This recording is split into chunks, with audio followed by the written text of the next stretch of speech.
20,000 একটি প্রদীপ দিয়ে ভগবানকে আমরা স্মরণ করব, ভগবানকে আমরা স্বাগত জানাচ্ছি। আজকে 500 বছরের অপেক্ষা সনাতনীদের আজ সমাপ্তি হয়েছে। আর কিছুক্ষণের মধ্যেই ভগবান শ্রী রামচন্দ্র, মাতা সীতা, রাম লক্ষ্মণ অযোধ্যার ধামে মন্দিরে স্থাপন হচ্ছে। আর কিছুক্ষণের মধ্যেই আমরা দেখতে পাবো টিভিতে প্রত্যেকটা বাড়িতে বাড়িতে আমরা প্রদীপ প্রজ্বলন করব। প্রত্যেকটা বাড়িতে আমরা গেরুয়া ধ্বজ তুলেছি ভগবানকে স্মরণ করার জন্য, ভগবানকে আগমন জানানোর জন্য।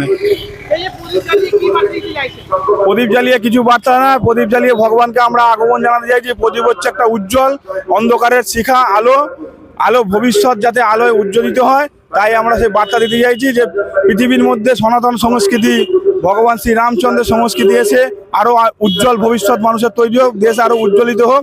যখন চাঁদে যখন যাচ্ছে এখন আমাদের রকেট, সেটাও গীতা পড়ে যাচ্ছে, আমরা সেটাও দেখেছি। আর কিছুদিন পর দেখতে পাবো যে আমাদের পরম্পরা যা কিছু রয়েছে সেই পরম্পরায় গোটা বিশ্বকে